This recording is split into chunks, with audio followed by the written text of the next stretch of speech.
Hello everyone, this is Megha Sharma. Welcome to Omega Tech Ed. इस video में हम discuss करेंगे नो एसक्यूएल के लिमिटेशन और हम कंपेयर करेंगे नो एसक्यूएल को एसक्यूएल से।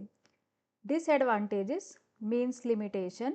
फर्स्ट लिमिटेशन है मैच्योरिटी। बहुत सारे नो एसक्यूएल डेटाबेसेस अभी भी डेवलपिंग स्टेज पर हैं और उनके बहुत सारे फीचर्स रेडी नहीं हैं। अभी भी उनमें इम्प्लीमेंटेशन बाकी है, उनमें इम्प्लीमेंटेशन करना बाकी है।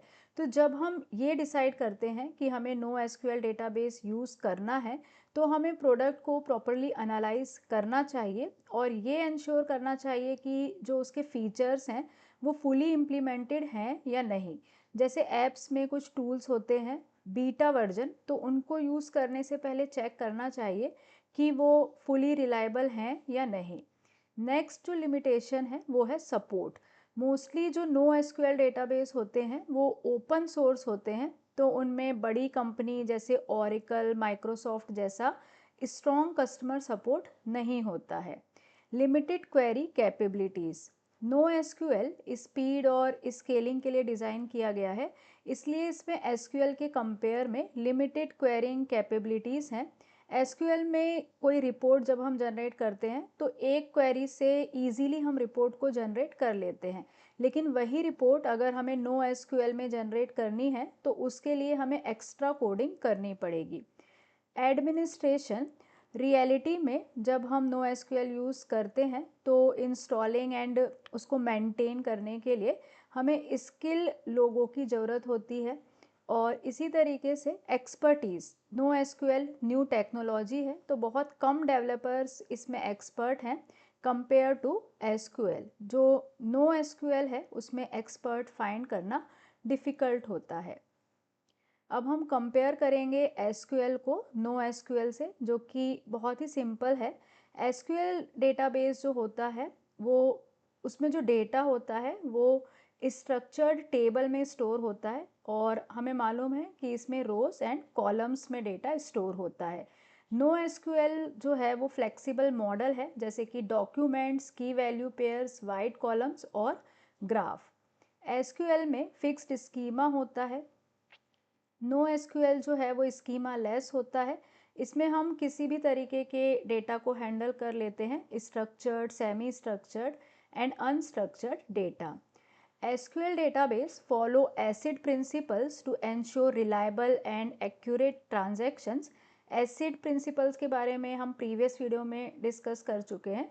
तो एसक्यूएल डेटाबेस जो होता है वो एसिड प्रिंसिपल फॉलो करता है, जबकि नो एसक्यूएल डेटाबेस जो होता है वो बेस प्रिंसिपल पे काम करता है। यहाँ पे बेस प्रिंसिपल फॉलो होता है और इससे इंश्योर होता है scalability and high availability with eventual consistency. तो जो बेसिक प्रिंसिपल है एसक्यूएल के लिए वो है एसिड, जबकि नो एसक्यूएल में जो प्रिंसिपल फॉलो होता है वो है base. SQL scales vertically by upgrading the hardware of a single server। तो SQL में जो स्केलिंग होती है वो वर्टिकली होती है, मतलब कि सिंगल सर्वर होता है और उसी को हम अपग्रेड करते हैं, जबकि नो एसक्यूएल में हॉरिजॉन्टल स्केलिंग होती है, मतलब कि लोड शेयर करने के लिए हम सर्वर्स ऐड करते हैं। तो एसक्यूएल में हम सिंगल सर्वर को स्ट्रॉन्ग बनाते हैं, जबकि नो एसक्यूएल में हम ज़्यादा से ज़्यादा सर्वर्स ऐड करते जाते हैं।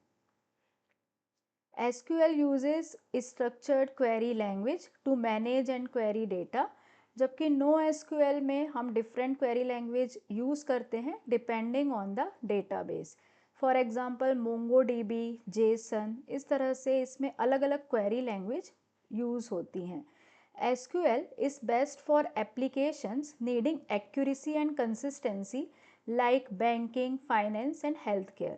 तो जहाँ पे हमें एक्यूरेसी एंड कंसिस्टेंसी की ज़रूरत होगी वहाँ पे हम एसक्यूएल यूज़ करते हैं, जबकि नो एसक्यूएल जो है उसका जो मेन फोकस होता है वो स्केलेबिलिटी एंड फ्लेक्सिबिलिटी पे होता है, जैसे कि social media, e commerce, IoT और रियल टाइम एनालिटिक्स। तो दोनों के जो एरिया हैं वो अलग अलग हैं।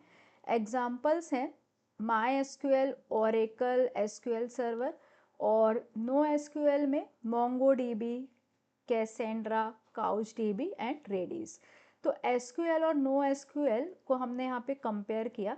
ऐसा नहीं है कि हम एसक्यूएल को टोटली नो एसक्यूएल से रिप्लेस कर सकते हैं, दोनों ही इम्पॉर्टेंट हैं और दोनों के ही अपने अपने एडवांटेजेस हैं। इनके जो एप्लीकेशन एरियाज हैं वो अलग अलग हैं। Categories of no SQL databases. First है डॉक्यूमेंट बेस्ड।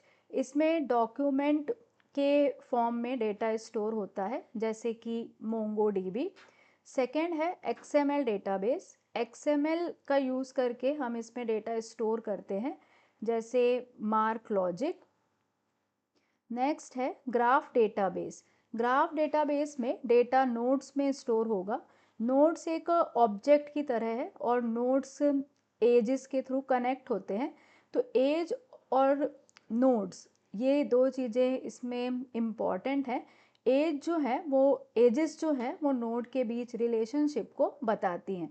ये उसी तरीके से है जैसे कि ऑब्जेक्ट ओरिएंटेड लैंग्वेज में ऑब्जेक्ट होता है, उसी तरीके से नोड जो है वो ऑब्जेक्ट है और रिलेशनशिप बताने के लिए हम एजेस का यूज़ करते हैं। तो यहाँ पे जो नोड्स होते हैं वो एजेस के थ्रू कनेक्ट रहते हैं। तो जो डेटा है वो नोड में स्टोर होगा और जो एजेस हैं वो नोड के बीच की रिलेशनशिप को बताती हैं। एग्जाम्पल है ग्राफ डीबी। नेक्स्ट है की वैल्यू स्टोर। यहाँ पे डेटा की वैल्यू पेयर में स्टोर होता है। For example Cassandra, Redis and Memcached. तो इस तरीके से अलग अलग कैटेगरीज हैं नो एसक्यूएल डेटाबेस की। Thank you so much for watching till here. अगर आपको वीडियो यूज़फुल और इन्फॉर्मेटिव लगी है तो वीडियो को लाइक करें, ज़्यादा से ज़्यादा शेयर करें। और अगर आप चैनल पे न्यू हैं, आपने अब तक चैनल को सब्सक्राइब नहीं किया है, तो चैनल को सब्सक्राइब करें और वीडियो की सबसे पहले नोटिफिकेशन के लिए बेल आइकन प्रेस करें।